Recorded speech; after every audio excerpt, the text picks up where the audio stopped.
روز میایی که من دیگر دوچارت نیستم. از صبر لبریزم ولی چشم انتظارت نیستم.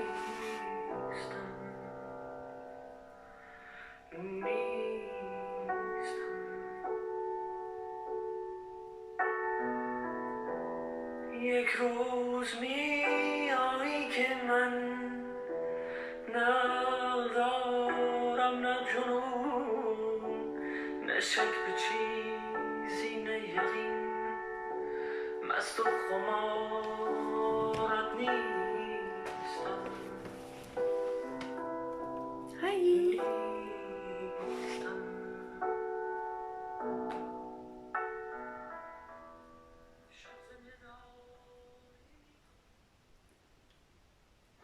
This is a very sad song called I'm Not, Nistan by Kamyab Sadiqi, our musical director.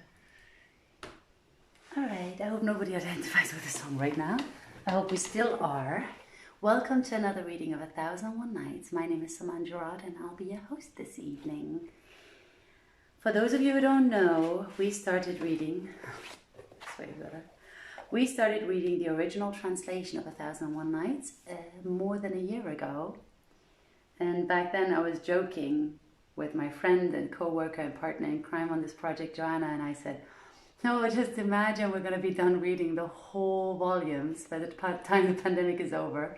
Well, it's bittersweet, but we're at the 491st night, so we're almost halfway through. And the pandemic is still going on.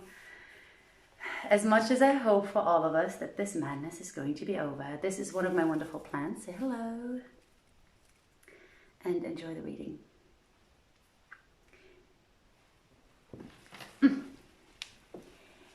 Now when it was the 491st night, she said, "It hath reached me, O auspicious king, that Bulukiya," continued the queen, "walked for solace about the island till eventide, when he lay down to sleep. As soon as daybreak, he began to explore the place and ceased not for 10 days, after which he again made the shore and anointed his feet, and setting out over the fourth sea, walked upon it many nights and days, till he came to a third island of fine white sand, without sign of trees or grass. He walked about it a while, but finding its only inhabitants sakers which nested in the sand, he again anointed his feet and trudged over the fifth sea, walking night and day till he came to a little island, whose soil and hills were like crystal. Therein where the veins were formed, gold is worked, and therein also were marvellous trees, whose like he had never seen in his wanderings, for their blossoms were in hue as gold.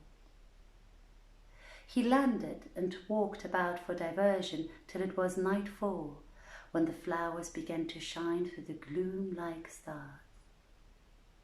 Seeing the sight, he marvelled and said, "Assuredly the flowers of this island are of those which wither under the sun and fall to the earth, where the winds smite them and they gather under the rocks and become the elixir, which the folk collect and thereof make gold." He slept there all that night, and at sunrise he again anointed his feet, and descending to the shore, fared on over the sixth sea, nights and days, till he came to a fifth island. Here he landed and found, after walking an hour or so, 2 mountains covered with a multitude of trees, whose fruits were as man's head, hanging by the hair, and others whose fruits were green birds hanging by the feet. Also a third kind, whose fruits were like aloes. If a drop of the juice fell on a man, it burned like fire. And others whose fruits wept and laughed, besides many other marvels which he saw there. Then he returned to the seashore, and finding there a tall tree, sat down beneath it till supper time, when he climbed up into the branches to sleep. As he sat, considering the wonderful works of Allah, behold, the waters became troubled, and there rose therefrom the daughters of the sea, each mermaid holding in her hand a jewel which shone like the morning.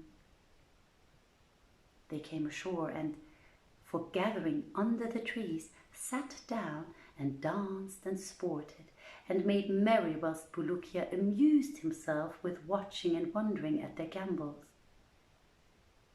which were prolonged till the morning, when they returned to the sea and disappeared. Then he came down, and, anointing his feet, set out on the surface of the seventh sea, over which he journeyed 2 whole months, without getting sight of highland or island, or broadland or lowland or shoreland, till he came to the end thereof. And so doing, he suffered exceeding hunger, so that he was forced to snatch up fishes from the surface of the sea and devour them raw for stress of famine. In such case, he pushed on till in early forenoon he came to the 6th island, with trees a-growing and rills a-flowing, where he landed and walked about, looking right and left, till he came to an apple tree, and put forth his hand to pluck of the fruit, when lo, one cried out to him from the tree, saying, "An thou draw near this tree, and cut off it aught, I will cut thee in twain." So he looked, and saw a giant 40 cubits high, being the cubit of the people of that day, whereat he feared with sore fear, and refrained from that tree. Then said he to the giant, "Why dost thou forbid me to eat of this tree?" Replied the other, "Because thou art a son of Adam, and thy father, Adam, forgot the covenant of Allah and sinned against him, and ate of the tree." Quoth Bulukiya, "What thing art thou, and to whom belongeth this island with its trees, and how art thou named?" Quoth the tall one, "My name is Sharakia, and trees and island belong to King Sakr.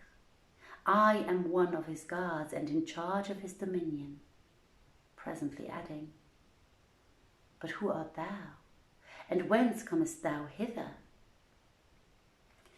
Bulukiya told him his story from beginning to end, and Sharakia said, "Be of good cheer," and brought him to eat. So he ate his fill, and, taking leave of the giant, set out again, and ceased not faring on over the mountains and sandy deserts for 10 days, at the end of which time he saw in the distance a dust cloud hanging like a canopy in air, and making towards it he heard a mighty clamour, cries and blows and sounds of melee. Presently he reached a great wadi, 2 months' journey long, and looking whence the shouts came, he saw a multitude of horsemen engaged in fierce fight, and the blood running from them till it railed like a river. Their voices were thunderous, and they were armed with lance and sword and iron mace and bow and arrow, and all fought with the utmost fury. At this sight he felt sore affright. And Shahrazad perceived the dawn of day, and ceased to say her permitted say.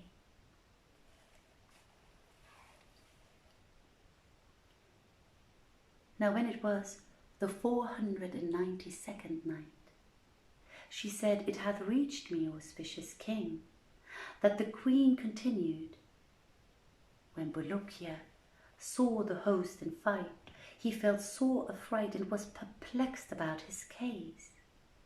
But whilst he hesitated, behold, they caught sight of him, and held their hands one from other, and left fighting.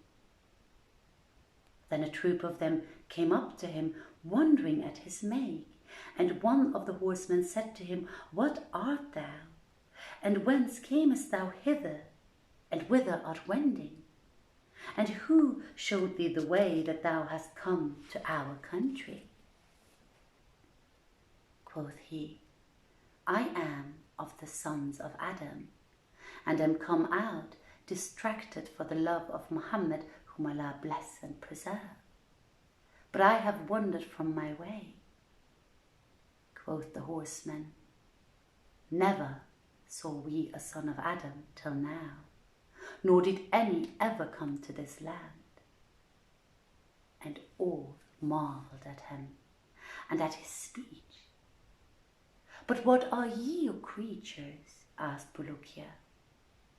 And the rider replied, We are of the Jann. So he said, O knight, what is the cause of the fighting amongst you, and where is your abiding place? And what is the name of this valley and this land? He replied, Our abiding place is the white country, and every year Allah Almighty commandeth us to come hither and wage war upon the unbelieving Jann. Asked Bulukiya, And where is the white country? And the horseman answered, It is behind the mountain Kaf, and distant 75 years' journey from this place, which is termed the land of Shaddad, son of Ad. We are here for holy war, and we have no other business when we are not doing battle than to glorify God and hallow him. Moreover, we have a ruler, King Sak Hyde, and needs must thou go with us to him, that he may look upon thee for his especial delight. Then they fared on, and he with them, till they came to the abiding place, where he saw a multitude of magnificent tents of green silk, none knoweth the number save Allah the Most High. And in their midst a pavilion of red satin, some 1,000 cubits in compass, with cords of blue silk and pegs of gold and silver. Bulukiya marvelled at the sight, and accompanied them as they fared on, and behold, this was the royal pavilion. So they carried him into the presence of King Sak, whom he found seated upon a splendid throne of red gold, set with pearls and studded with gems, the kings and princes of the Jann being on his right hand, and on his left his councillors and emirs and officers of state, and a multitude of others. The king, seeing him, bade introduce him, which they did, and Bulukiya went up to him and saluted him after kissing the ground before him. The king returned his salute and said, Draw near me, O mortal. And Bulukiya went close up to him. Hereupon, the king, commanding a chair to be set for him by his royal side, bade him sit down and asked him, Who art thou? And Bulukiya answered, I am a man, and one of the children of Israel. Tell me thy story, cried King Sak, and acquaint me with all that hath befallen thee, and how thou camest to this, my land. So Bulukiya related to him all that had occurred in his wanderings from beginning to end. And Shahrazad perceived the dawn of day and ceased saying her permitted say.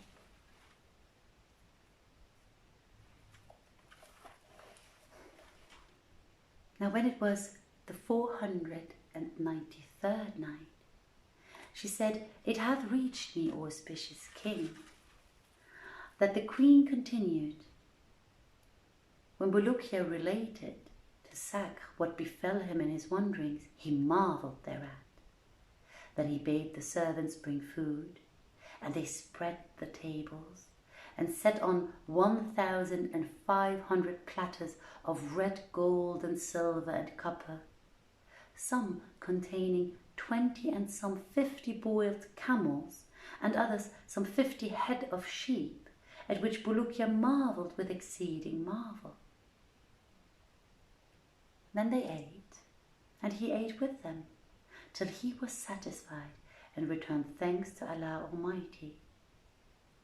After which they cleared the tables and set on fruits, and they ate thereof, glorifying the name of God, and invoking blessings on his Prophet Muhammad, whom Allah bless and preserve. When Bulukiya heard them make mention of Muhammad, he wondered and said to King Sakhr, "I am minded to ask thee some questions." Rejoined the king, "Ask what thou wilt." And Bulukiya said, "O king, what are ye? And what is your origin? And how came you to know of Muhammad, whom Allah assain and save, that ye draw near to him and love him?" King Sakhr answered, "O Bulukiya, of very sooth Allah created the fire in 7 stages, one above the other, and each distant 1,000 years' journey from its neighbour. The first stage he named Jahannam, and appointed the same for the punishment of the transgressors of the true believers who die unrepentant. The second he named Lazar, and appointed for unbelievers. The name of the third is Jahim, and is appointed for Gog and Magog. The fourth is called Sa'ir, and is appointed for the host of Iblis. The fifth is called Sakar, and is prepared for those who neglect prayer. The sixth is called Hatama, and is appointed for Jews and Christians. The seventh is named Hawiya, and is prepared for hypocrites. Such be the 7 stages." Quoth Bulukiya, "Haply Jahannam hath least of torture, for that it is the uppermost." "Yes," quoth King Sakhr, "the most endurable of them all is Jahannam. Natheless in it are 1,000 mountains of fire, in each mountain 70,000 cities of fire, in each city 70,000 castles of fire, in each castle 70,000 houses of fire, in each house 70,000 couches of fire, and in each couch 70,000 manners of torment. As for the other hells, O Bulukiya, none knoweth the number of kinds of torment that be therein, save Allah most highest."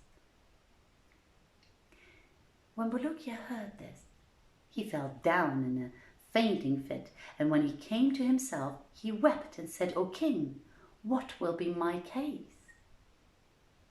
Quoth Sakhr, "Fear not, and know thou that whoso loveth Muhammad, whom Allah bless and keep, the fire shall not burn him, for he is made free therefrom for his sake. And whoso belongeth to his faith, the fire shall fly him. As for us, the Almighty Maker created us for the fire, for the first that he made in Jahannam were 2 of his host, whom he called Khalid and Malid. Now Khalid was fashioned in the likeness of a lion, with a tail like a tortoise, 20 years' journey in length, and ending in a member masculine, while Malid was like a pied wolf whose tail was furnished with a member feminine. Then Almighty Allah commanded the tails to couple and copulate and do the deed of kind, and of them were born serpents and scorpions, whose dwelling is in the fire, that Allah may therewith torment those whom he casteth therein. And these increased and multiplied. Then Allah commanded the tails of Khalid and Malid to couple and copulate a second time. And the tail of Malid conceived by the tail of Khalid and bore 14 children, 7 male and 7 female, who grew up and intermarried one with other. All were obedient to their sire, save one who disobeyed him, and was changed into a worm, which is Iblis. The curse of Allah be upon him. Now Iblis was one of the cherubim, for he had served Allah till he was raised to the heavens and cherished by the especial favour of the Merciful One, who made him chief of the cherubim. And Shahrazad perceived the dawn of day and ceased to say her permitted say. I hope you enjoyed the reading, and if you'd like to hear the continuation of this reading, please tune in tomorrow. We shall be reading again and again and again and again and again till we are turned old and grey. All right, I send you much love, plenty of peace, much strength, much hope wherever you are, and rest assured you're never alone. And as usual, remember to go inwards instead of outwards. Many blessings.